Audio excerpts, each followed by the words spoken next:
Sa ngalan ng Ama, ng Anak at ng Espiritu Santo, Amen. sumainyo ang Panginoon. At sumayo rin. Mga kapatid, halina't dumulog sa banal na hapag ng Panginoon. At patuloy natin hilingin ang panalangin ng bahay na Mahal na Birheng Maria at upang tayo maging marapat makibahagi sa ating pagdiriwang, aminin natin ang ating mga kasalanan.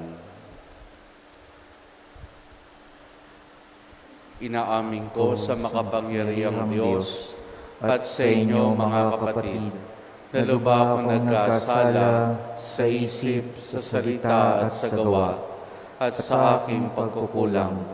Kaya isinasamo ko sa Mahal na Birheng Maria, sa lahat ng mga anghel at mga banal, at sa inyo mga kapatid na ako'y panalangin sa Panginoong ating Diyos. Kawan tayo ng makapangyarihang Diyos, patawarin tayo sa ating mga kasalanan, patnubayan tayo hanggang sa buhay na walang hanggan. Amen. Amen.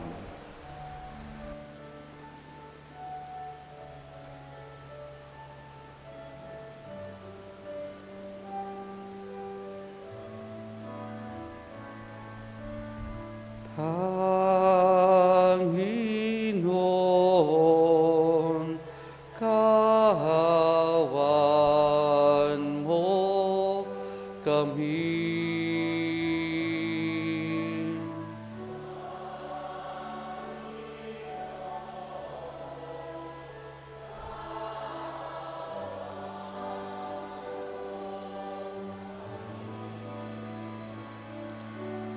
Kristo, kawan mo kami.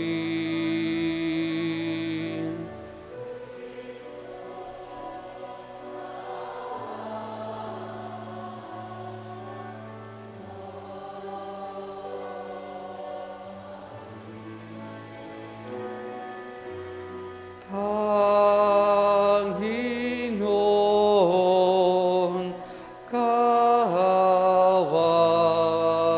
mo kami.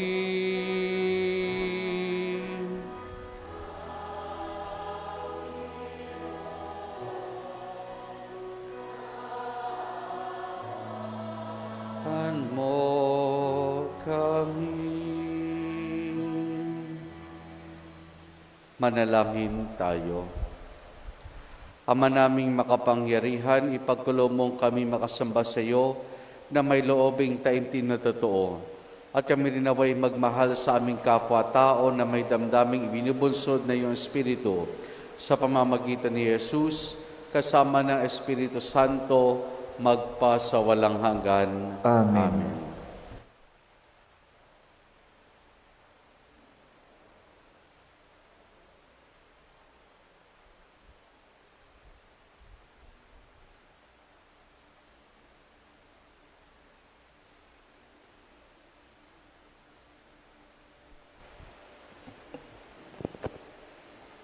Ang salita ng Diyos mula sa sulat sa mga Hebreo. Mga kapatid, hindi pa humahantong sa pagdanak ng inyong dugo ang pakitutunggali ninyo sa kasalanan. Nalimutan na ba ninyo ang pangaral ng Diyos sa inyo bilang mga anak niya? Mga salitang nagpapalakas ng loob ninyo. Anak, huwag kang magwalang bahala kapag itinutuwid ka ng Panginoon. At huwag panghinaan ng loob kapag ikaw ay pinarurusahan niya. Sapagkat pinarurusahan ng Panginoon ang mga iniibig niya at ipinapalo ang itinuturing niyang anak. Tiisin ninyo ang lahat bilang pagtutuwid ng isang ama, sapagkat ito'y nagpapakilalang kayo'y inaari ng Diyos na kanyang mga anak. Sinong anak ang hindi itinutuwid ng kanyang ama? Habang tayo'y itinutuwid niya, hindi tayo natutuwa kundi naghihinagpis. Ngunit pagkaraan niyon, lalasap tayo ng kapayapaang bunga ng matuwid na pamumuhay. Kaya't palakasin ninyo ang inyong lupaypay na katawan at tipunin ang nalalabi pang lakas. Lumakad kayo sa daang matuwid upang hindi tuluyang mapilay, kundi gumaling sa paang nalinsad. Magpakabanal kayo at sikaping makasundo ang inyong kapwa, sapagkat hindi nyo makikita ang Panginoon kung hindi kayo mamumuhay ng ganito. Pag-ingatan ninyong huwag talikdanin man sa inyo ang pag-ibig ng Diyos. Ingatan ninyong huwag sumama ang sino man sa inyo at magkagulo at makahawa pa sa iba. Ang salita ng Diyos. Salamat sa Diyos. Tugon sa Salmo, pag-ibig mo'y walang hanggan sa bayan mong nagmamahal. Pag-ibig mo'y walang hanggan sa bayan mong nagmamahal. Panginooy papurihan, purihin mo kaluluwa. Ang pangalan niyang banal, purihin mo sa tuwina. Ikaw aking kaluluwa, ang Diyos ay papurihan, at huwag mong lilimutin yaong kanyang kabutihan. Pag-ibig mo'y walang hanggan sa bayan mong nagmamahal. Kung paano nahahabag ang ama sa anak niya, gayon siya nahahabag sa may takot sa kanya. Alam niya na alabok yaong ating pinagmulan. Alam niyang babalik din sa alabok kung mamamatay. Pag-ibig mo'y walang hanggan sa bayan mong nagmamahal. Ngunit ang pag-ibig ng Diyos ay tunay na walang hanggan. Sa sino man sa Kanya'y may takot at pagmamahal. Ang matuwid niyang gawa ay wala ring katapusan. Yaong magtatamo nito'y ang tapat sa Kanyang tipan. Pag-ibig mo'y walang hanggan sa bayan mong nagmamahal.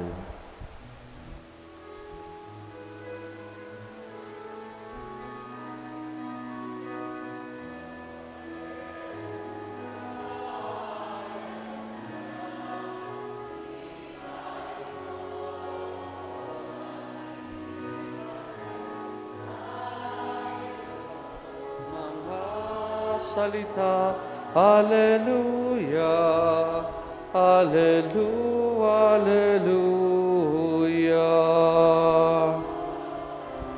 Alleluia, Alleluia. Wikain mo, poon nakikinig ako sa iyong mga salita. Alleluia, Alleluia, Alleluia. Sumainyo ang Panginoon. At sumayo rin. Ang mabuting balita ng Panginoon ayon kay San Marcos. Papuri sa iyo, Panginoon. Noong panahong iyon, si Jesus ay nagtungo sa sariling bayan, kasama ang kanyang mga alagad. Pagdating ng araw ng pamamahinga, nagturo siya sa sinagoga. Nagtaka ang maraming nakarinig sa kanya at nagtanong, saan niya nakuha ang lahat ng iyan? Anong karunungan itong ipinagkaloob sa kanya? Paano siya nakagagawa ng mga kababalaghan? Hindi ba itong karpinterong anak ni Maria at ang kapatid ni na Santiago at Jose, Judas at Simon? Dito nakatirang kanyang mga kapatid na babae, hindi ba? Asya'y ayaw nilang kilanlin. Kaya sinabi ni Jesus sa kanila, ang propeta ay ginagalang ng lahat, liban lamang ng kanyang mga kababayan, mga kamag-anak at mga kasambahay. Hindi siya nakagawa ng anumang kababalaghan doon, maliban sa pagkapaton ng kanyang kamay sa ilang may sakit upang pagalingin ang mga ito. Nagtaka siya sapagkat hindi sila sumampalataya at nilibot ni Jesus ang mga nayon sa palibot upang magturo. Ang mabuting balita ng Panginoon. Pinupuri ka namin, Panginoong Jesucristo. Magandang umaga po sa ating lahat. Matabil ba ang dila ninyo? Matabil ba ang dila ninyo? Mga kapatid, sa mabuting balita na ating natunghayan, makakarelate kaagad tayo dito. Ewan ko kung kanino, kung kay Jesus ba o dun sa mga kababayan ng ating Panginoon. Saan kaya tayo makakarelate? Kay Jesus o dun sa mga kababayan ng ating Panginoon? Kasi nga, si Jesus madalas nagtuturo, naglalakbay patungo sa ibang mga lugar. Kaya isang araw, naisipan nilang umuwi sa kanyang sariling bayan. Nagturo siya doon, maraming mga bagay ang nabalita ng kanyang mga kababayan. Kaya umuwi siya, ganoon na lamang ang kanilang reaksyon. Nagtaka sila. Saan siya nakakuha ng karunungan iyan? Paano siya nakapagtuturo ng ganyan? Paano siya nakagagawa ng kababalaghan? Hindi ba kilala natin ang kanyang magulang? Anak ng rapentero, si Maria, kaya hindi na kanilang mga kamag-anak. Sa huli, ang sinabi sa Ebanghelyo ay ayaw nilang kilalin si Jesus. Kaya si Jesus, anong ginawa? Nagtaka rin siya. Sa halip na makagawa ng kanilang mga maraming milagro sa kanyang bayan, dahil kulang kanilang pananampalataya sa kanya, ilan lamang kanyang nagawa. Sa halip na sulbungin siya ng may pagpupunyagi, ganon ang naging pamamaraan ng pagtanggap ng kanyang mga kababayan. Mga kapatid, kanino tayo makakarelate? Kay Jesus o doon sa kanyang mga kababayan?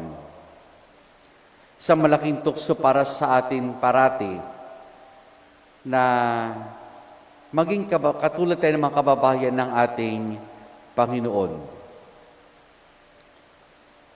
Kapag nakadinig tayo o nakakita ng magagandang bagay sa isang tao na bigla na lamang umuwi o bigla na lamang nakita natin, sasabihin natin, kilala ko yan eh. Bakit ganyan ngayon yan? Kilala ko yan eh. Paano niya nagagawa? Paano siya umangat sa kanyang buhay? Mga kapatid, ito isang malaking tukso sa atin.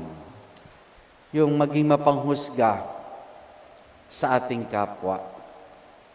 Siguro nga, kilala natin, pero hindi nangahulugan dahil kilala natin siya, ay meron tayong karapatang humusga tungkol sa kanyang pagkatao.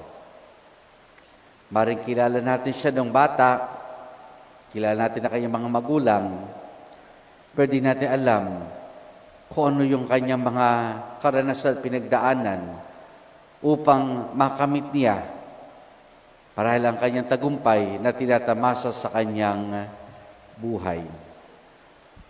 Matabil ang dila natin, matalas ang mga mata natin, hindi sa maganda, kundi sa kung anong hindi magandang pwede nating sabihin sa isang tao dahil kilala natin siya.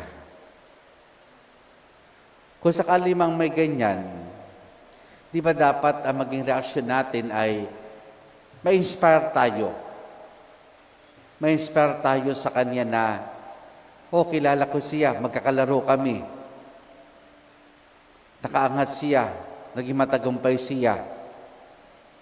Hindi ba dapat ay ma-inspire tayo sa kanyang ginawa? Sa kanyang pagsusumikap, sa kanyang pagpupunyagi, sa kanyang kasipagan. It should inspire us. At hindi yung husgahan siya dahil kilala natin siya o kilala natin sila. Siguro mga kapatid, sa ganitong mga pagkakataon, ganitong senaryo na maaring na-involve tayo, ganito lang po yan. Ilang tips.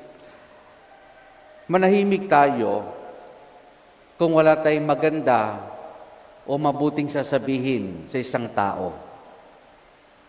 Lalo digit kung wala siya doon, yung presensya niya. Manahimik tayo tumahimik tayo kung wala tayong maganda o mabuting sasabihin tungkol sa isang tao.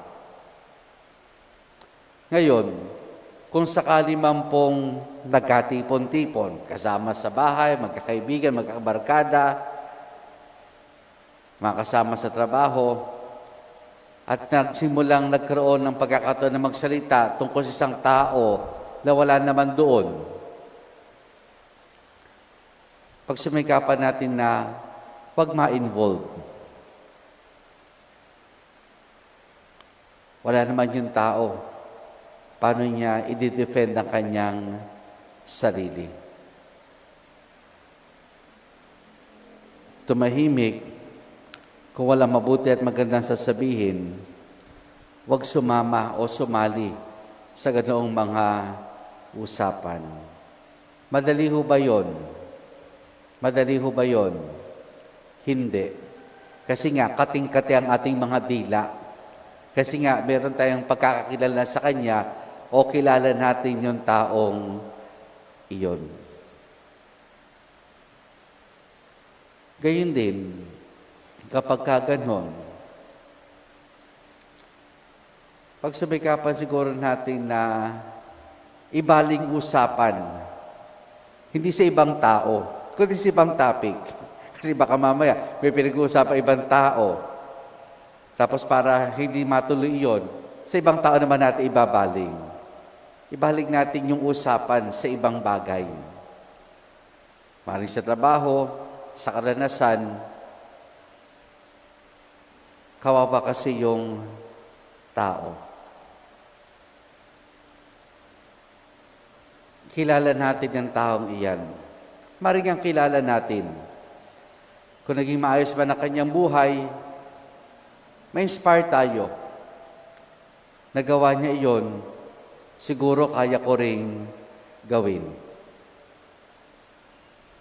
Kung wala tayong mabuting sasabihin o magandang sasabihin tungkol sa isang tao, tumahimik na lamang. Pagsumikapan na huwag sumali sa kanyang mga usapan, at kung sakali mang nandyan na, ibaling natin ang usapan sa ibang mga bagay, sa ibang karanasan. Naranasan niya ni Jesus, alam niya kung paano ito harapin.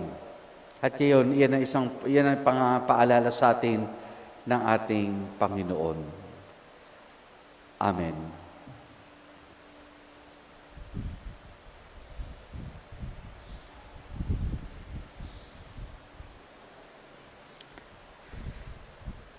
Tinanggihan si Jesus ng sarili niyang kababayan.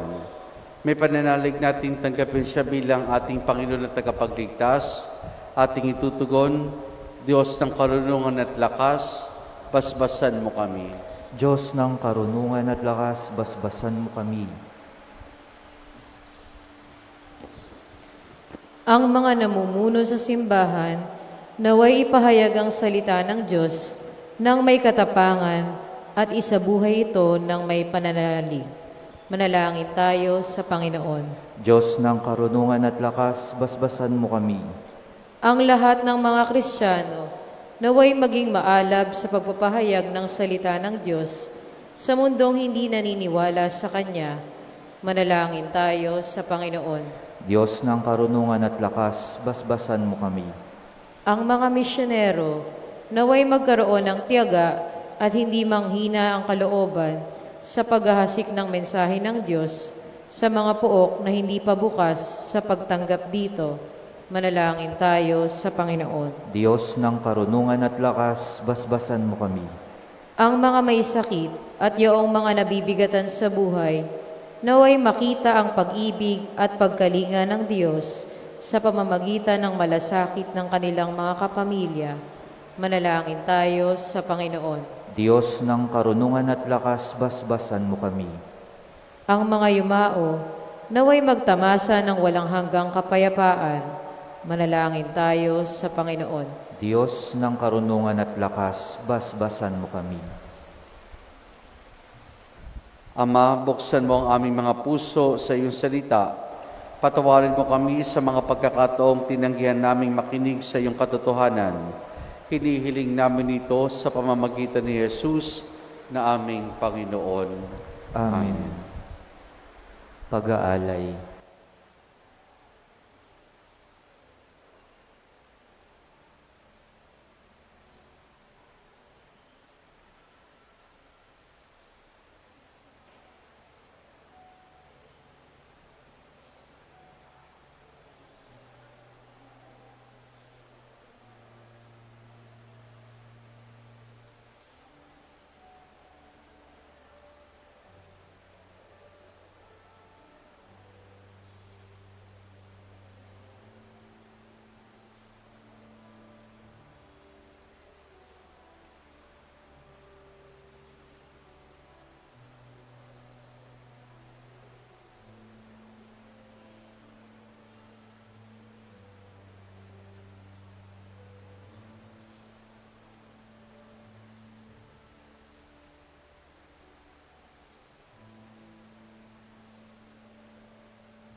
Upang gumitahin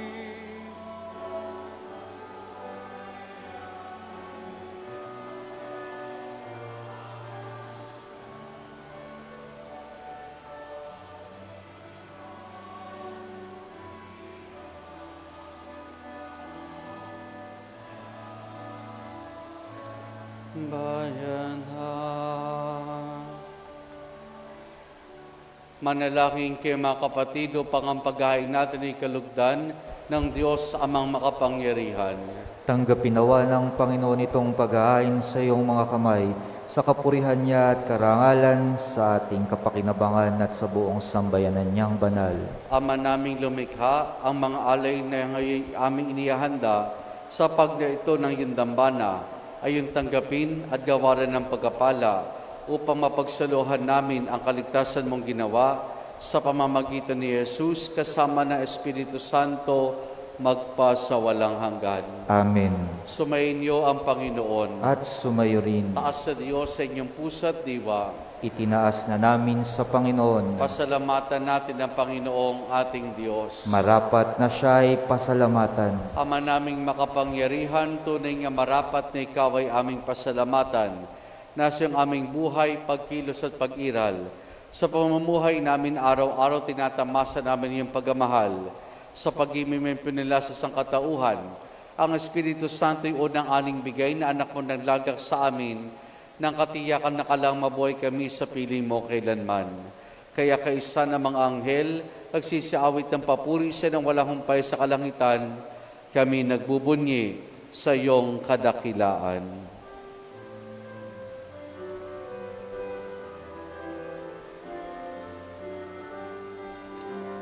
Santo, Santo, Santo, Diyos makapangyarihan, puspos ng walhati ang langit at lupa. O sana sa kahitasan, pinagpalang narito sa ngalan ng Panginoon. O sana sa kahitasan. O sana sa kahitasan.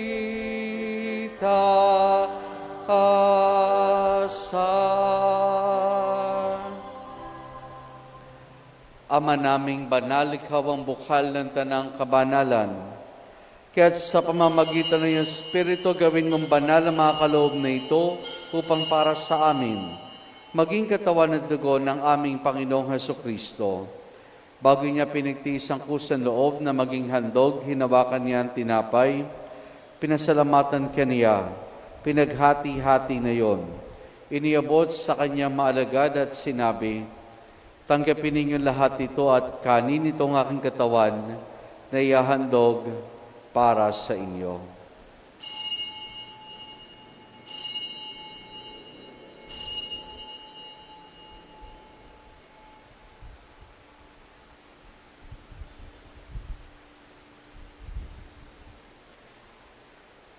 Kaya hindi naman nang matapos ang hapunan, hinawakan niya ang kalis. Muli kanyang pinasalamatan. Iniabot niyang kalis sa kanyang maalagad at sinabi, tanggapin ninyong lahat ito at inumin itong kalis ng aking dugo, ng bago't wala hanggang tipan. Ang aking dugo na ibubuhos para sa inyo at para sa lahat sa kapagpapatawad ng mga kasalanan. Gawin ninyo ito sa pag-alaala sa akin.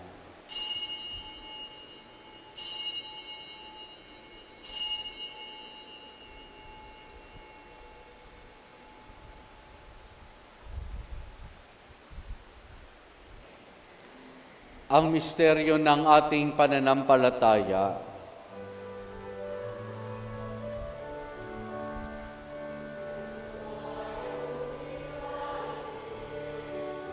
Sarili ay inihahin, bilang pagkain inumin, pinagsasaluhan natin, hanggang sa siya'y dumating. Hanggang sa siya'y dumating. Ama, ginagawa namin ngayon ang pag-alaala sa pagkamatay at muling pagkabuhay ni iyong anak. Kaya tiniyalay namin sa iyong tinapay na nagbibigay buhay at ang kalis na kakaloob ng kaligtasan. Kami nagpapasalamat dahil kami uminarapat at tumayo sa harap mo para maglingkod sa iyo. Isinasamo namin kaming magsasalo-salo sa katawan at dugo ni Kristo ay mabuklod sa pagkakaisa sa pamamagitan ng Espiritu Santo. Ama, lingapin mo ang simbahan laganap sa buong daigdig. Puspusin mo kami sa pag-ibig kaysa ni Francisco naming Papa at ni Dennis sa aming obispo at ng Tanang Kaparian. Alalahanin mo rin ang mga kapatid naming nahimlay na may pag-asang sila muling mabubuhay gayon din ng lahat ng mga pumanaw at mga kaluluwa sa purgatorio. Kaawan mo sila at patuloyin sa iyong kaliwanagan. Kaawaan mo at pagindapati kaming lahat na makasalo sa iyong buhay na walang wakas. Kaisa na mahal na Birheng Maria na Ina ng Diyos, ang kanyang kabiyak ng puso, si San Jose, kaisa ng mga apostol, ni San Juan Bautista at ang lahat ng mga banal na namuhay dito sa daigdig ng kalugod-lugod sa iyo, may pagdiwa nawa namin ang pagpupuri sa kararangal mo sa pamamagitan ng iyong anak na aming Panginoong Heso Kristo. Sa pamamagitan ni Kristo, kasama niya at sa Kanya, ang lahat ng parangal papuri sa iyo, Diyos amang makapangyarihan, kasama ng Espiritu Santo, magpa sa walang hanggan. Amen. Amen. Amen. Amen. Sa tagubiling manakagagaling na utos sa turo ni Jesus na Panginoon natin na Diyos, ipahayag natin ng lakas loob.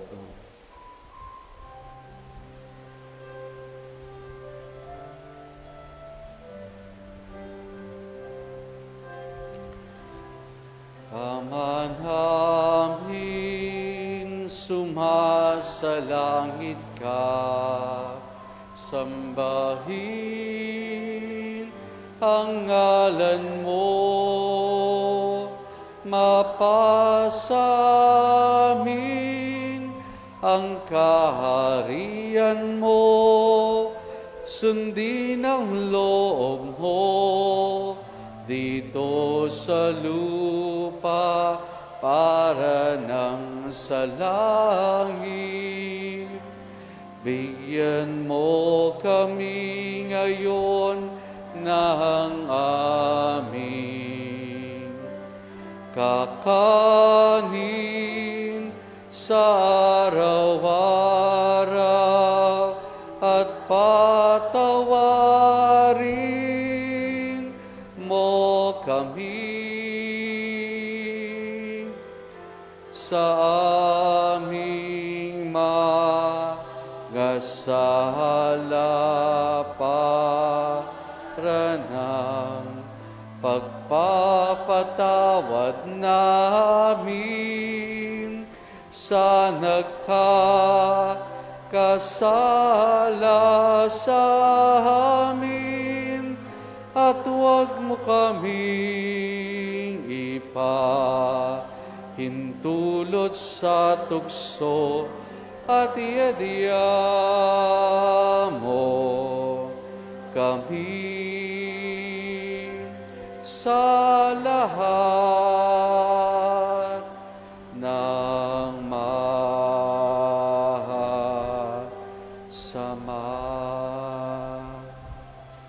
Hinihiling namin kay Maria sa lahat ng masama, pagkalooban ng kapayapaan, araw-araw iligtas sa kasalanan, at ilayo sa lahat ng kapahamakan, samantalang aming masayang pinananabikan ang dakilang araw ng pagpapahayag ng tagapagligtas naming si Yesu Kristo. Sapagkat iyo ang kaharian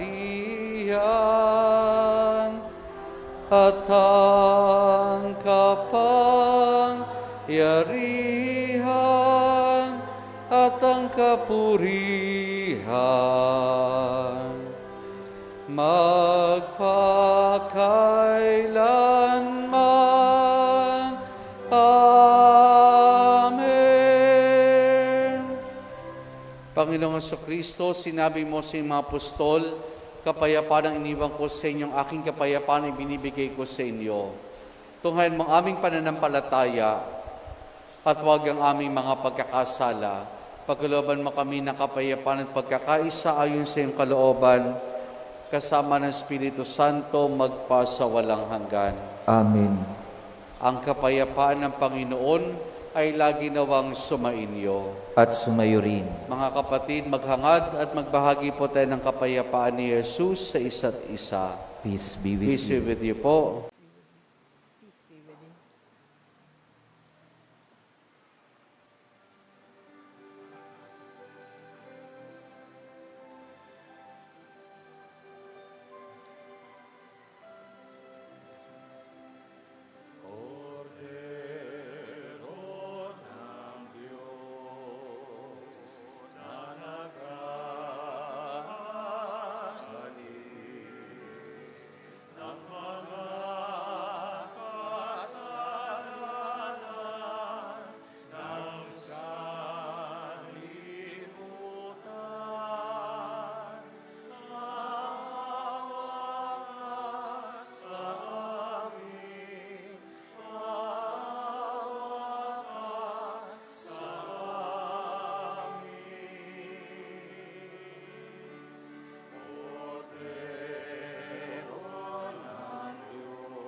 Narito si Jesus, ang kordero ng Diyos.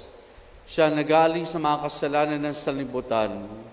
Mapalad ang mga inaanaya niya makiisa sa kanyang banal na piging.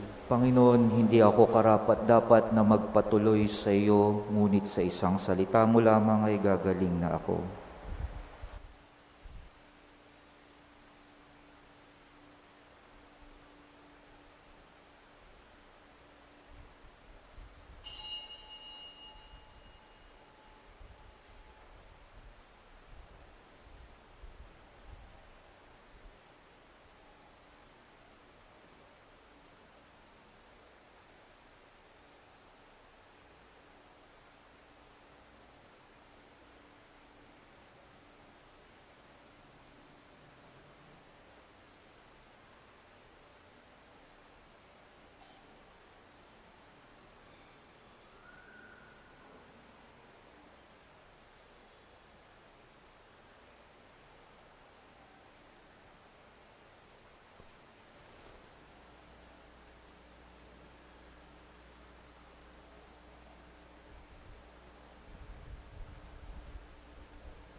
Manalangin tayo.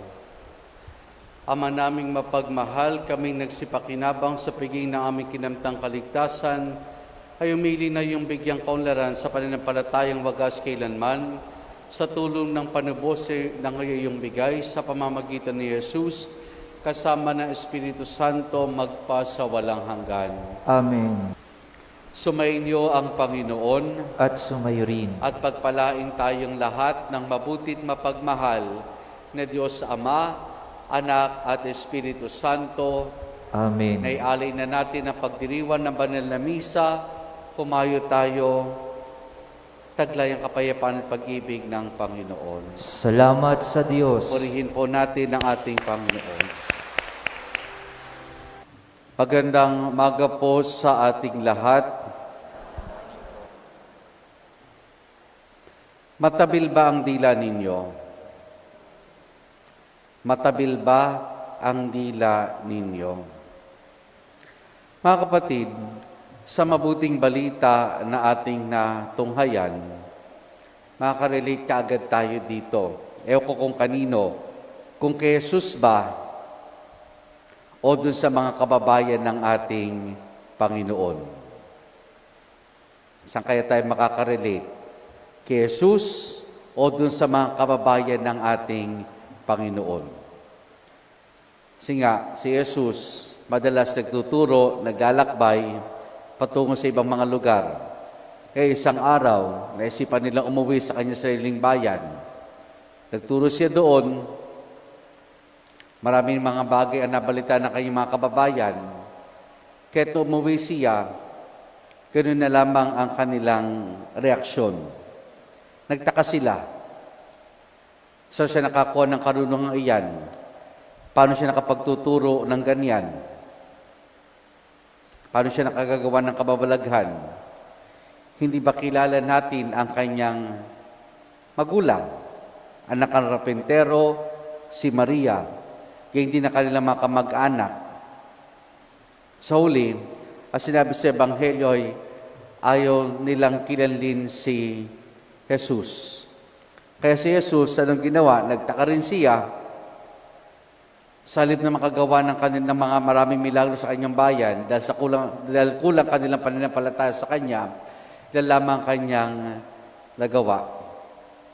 Sa halip na sulbungin siya ng may pagpupunyagi, ganon ang naging pamamaraan ng pagtanggap ng kanyang mga kababayan. Mga kapatid, kanino tayo makakarelate? Kay Jesus o doon sa kanyang mga kababayan? Sa malaking tukso para sa atin parati na maging katulad tayo ng mga kababayan ng ating Panginoon.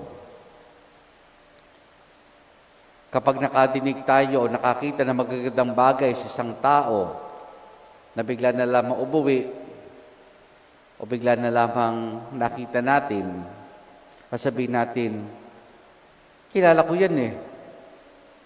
Bakit ganyan ngayon yan?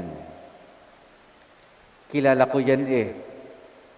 Paano niya nagagawa? Paano siya umangat sa kanyang buhay? Mga kapatid, ito isang malaking tukso sa atin. Yung maging mapanghusga sa ating kapwa. Siguro nga, kilala natin, pero hindi nangahulugan dahil kilala natin siya, ay meron tayong karapatang humusga tungkol sa kanyang pagkatao. Maring kilala natin siya nung bata, kilala natin na kanyang mga magulang, pero di natin alam kung ano yung kanyang mga karanasan at pinagdaanan upang makamit niya marahil ang kanyang tagumpay na tinatamasa sa kanyang buhay.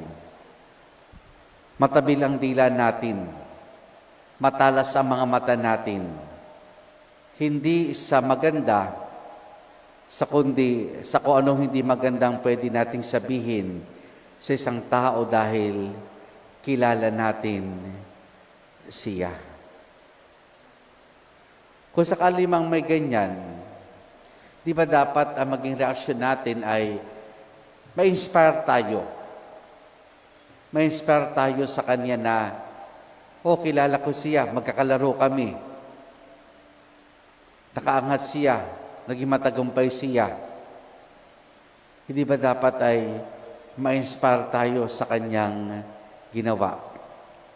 Sa kanyang pagsusumikap, sa kanyang pagpupunyagi, sa kanyang kasipagan. It should inspire us.